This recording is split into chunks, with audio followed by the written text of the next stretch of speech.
Okay, this is the third floor bathroom, and the bathtub diverter is a little difficult to operate, I gotta say. And also, the drain stopper doesn't work very good. Hot's on the left, cold's on the right. Boring. Looks like our drain stopper's broken just a little bit right there, so it wouldn't work right. Also, when they installed these splashbacks, okay, we've got gaps between the junction boxes and the faces. So they're supposed to be extenders, so spark suppression rings installed in those, and they weren't.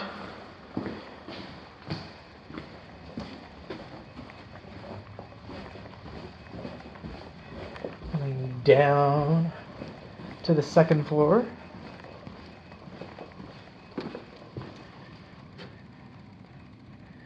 I left it at 75 and cool. Okay. Let's see, how can we do this? There's no really fast way to do this, so we'll do it semi-fast. This is the half bath in the, just checking my stuff. This is the half bath, and it also has a drain stopper issue. Hot's on the left, cold's on the right. Boring.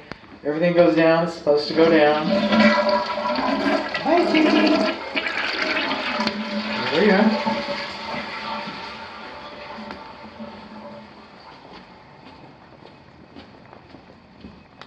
go. We'll work our way to the laundry. Yeah, we will.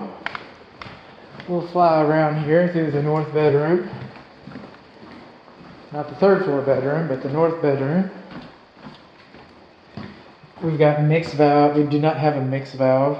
Okay, so hot's on the left, cold's on the right, but it should be a single mixed valve. Again, everything is fine. Even the stopper is fine here. This is fine. These are GFCI protected. You go into the primary bedroom suite, bathroom, and that's how you reset them. And I think it should be reset. I'll redo this one because that's the one I tripped. No, I didn't reset it. It's getting boring. Just thought I saw a drip right there. Yeah, we got a little bit of a drip going. It's my method. The Jack and Jill bathroom lavatory has a small drip. Okay. It's not always the big things. It's not always life and death. We're moving on through here. This is the primary bedroom suite, bathroom. I'm thinking this is her bathroom right here. Bidets are beyond the scope of this inspection, but hot's on the left, cold's on the right. Everything goes down, it's supposed to go down. Some of your wallpaper's a little bit torn there. Got a whole video about the jet tub, but I want to take this moment. If you see the short video about the jet tub, I'd just like to share this with you. A little discovery a little further on. This GFCI right here works the bathtub. However, this GFCI, that works the bathtub. That is your protection for the bathtub. This receptacle is supposed to be faceless. You're not supposed to be able to plug an iron in there or something and work it at the same time. Hot's on the left, cold's on the right. Everything is fine. Everything is boring. And the same thing with the bathtub. Hot's on the left and cold's on the right. The bathtub's got some issues. And since this is the, not just the bathtub, the shower. I did not operate this shower. Do no harm. So if we get a light in there. Some light, but these are the shower parts. These are the shower parts. And so I don't know where the water's going to come out, where it's going to leak. I don't know why it was taken off. I don't know. And so that is, and I'm disclosing that part was not inspected, which means I didn't push water in the shower. I can't tell you anything about the shower pan. Let's see here. And we're missing our gasket underneath the shower. So if you're in there washing your feet or whatever, water can splash out here. You put a little towel. It's right next to your carpet. So a little gasket right there would be really good to do. Let's see here. Are we in the primary bathroom, shower enclosure, door, threshold, gasket is missing or compromised? Okay, we're going to roll on through here.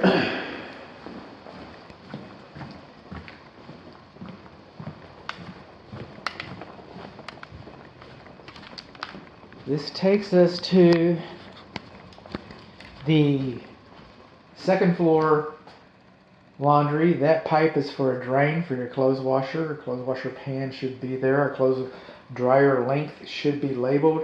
The gas is capped off. We got 3-prong electric. It is not GFCI protected. That's not GFCI protected. That's not GFCI protected. That's not GFCI protected. Over here in the refrigerator nook, we're missing some baseboards.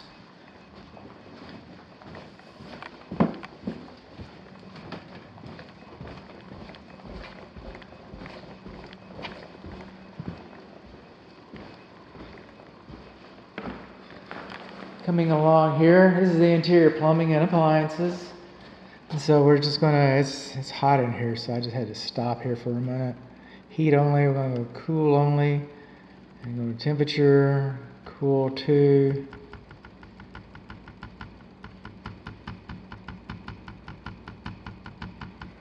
$74. We weren't able to operate the upstairs thermostat because it just wouldn't respond. It was cooling some, so that's a good thing. So we're grateful for the cooling that we got. Okay, so we are certainly grateful for that cooling, but I couldn't put it in the heat mode on the 3rd floor because of the thermostat. This is the half bath outside of the office study. Hot's on the left, cold's on the right. Everything goes down, it's supposed to go down. Boring. Okay. Get something that's not boring, bud. Let's have some excitement here. Okay. Load up on excitement. Fasten your excitement safety belt. Okay, in here. Hot's on the left, cold's on the right, GFCI protected. That's fine, fine, fine. Gasket is fine. Works fine. We're missing our drain stopper. It doesn't just work. Okay. Boring under there, but we got kind of a loose drawer. This door swings open on its own accord.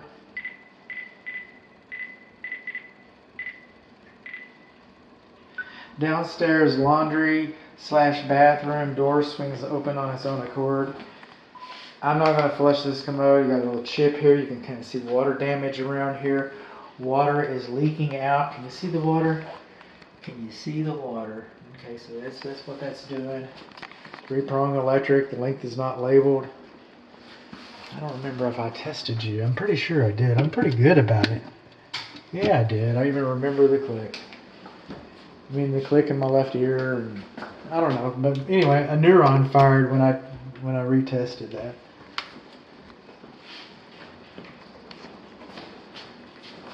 This ceiling fan is out of balance. The ceiling fan in the carport is out of balance. We're missing our plug. And fireplaces are appliances. This fireplace appears to draw its air from the combustible air from the living space. This fireplace, look at all that soot. That's improper ventilation. It's not that somebody didn't open a damper. Okay, this has been continuous. This has been ongoing, and it's an issue. It's an issue. And I don't know what the solution is exactly. I want to read the manufacturer's installation instructions. Opening a window might very well do it, but here's what's happening. And we've got similar issues with the living room. Okay, but this vent fan right here, you could fly an airplane. This vent plane could it draws strong, and except for the attic really. But with the windows and stuff, this is a pretty tight house. And that vent fan is sucking air. and it's going to get it somewhere. It puts the house under a negative pressure load. When the house is under a negative pressure load, it sucks air out of the fireplace. So if it's sucking air out of the fireplace, well then that might be where your soot's coming from. Coming on along, I don't think I remember looking in here. I know I didn't look in here.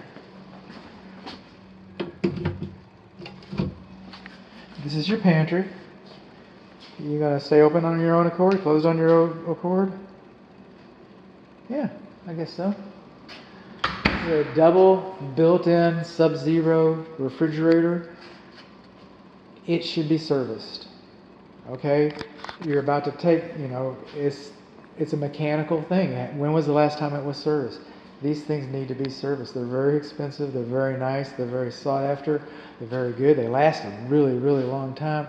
They're just, I can't say enough good things about this thing, except that it needs to be serviced. And I even got pictures of the coils in there, like I'm not inspecting it. And I don't see any ice, so where's our ice? And it's probably turned off. The house is vacant. And I don't inspect it. Listen to that. Oh man, is that great? Our kitchen island, by the way, does not have any electric receptacle outlets on it. All right? And it's kind of like the jury's out on that. It's kind of mixed. The new code says you shouldn't have any exposed. The old code says if you have a landing space that's wider than 12 inches, you have an electric receptacle outlet. One of the ways that they're dealing with it is they're installing pop-up receptacles. But we're not cooking. I mean, we're cooking over here. This is where all our appliances go. I get that. I'm in the design center now. But just know, okay, then we've got our farmer sink. And this is okay. You know what I haven't done on this guy? I haven't done that. You know what I haven't done on this guy? I checked all the GFCIs and stuff. There you go. Awesome. I hadn't done that. Oh, and that's hot. Okay. You want to go a little farther? Yeah. Just a little farther. Okay. We can do that. I'm going to come over here to the island sink.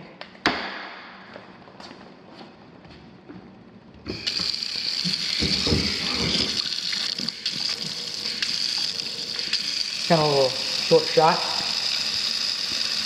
Then we come in here and we see a couple things going on. One thing is that we've got a 1 horsepower food waste disposal. Both of these, by the way, I was in both of them. We have high loops for our dishwashers. That's a good thing. I don't have GFCI for the disposals. I'm not seeing any GFCI for the dishwashers. But this is 1 horsepower. Now, code says that this should be within sight when you operate it. So it means drilling a hole and putting that in there.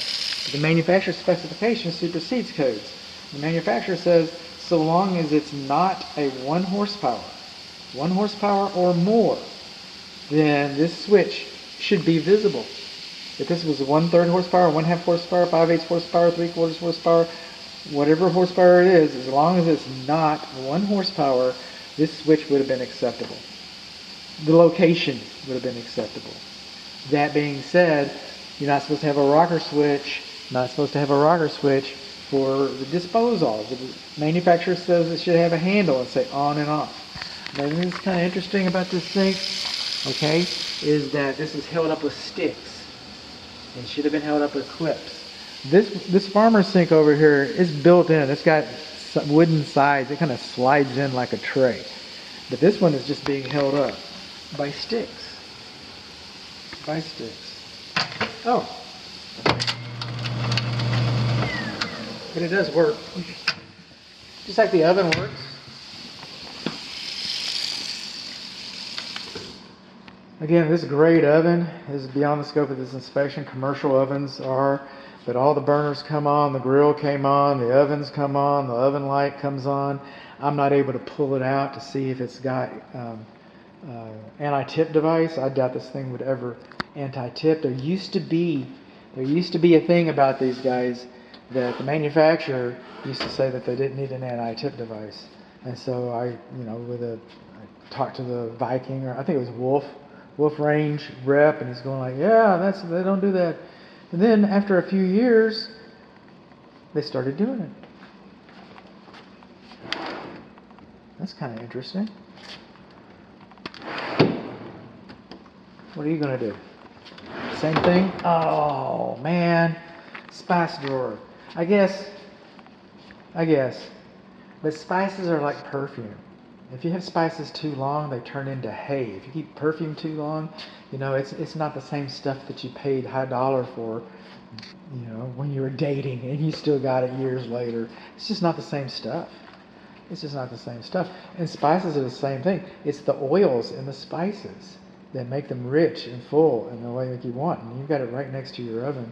And you're just sitting here cooking your spices. You're drying your spices out. That's kind of a neat feature. Don't get me wrong. I mean, I like it. It's top shelf. But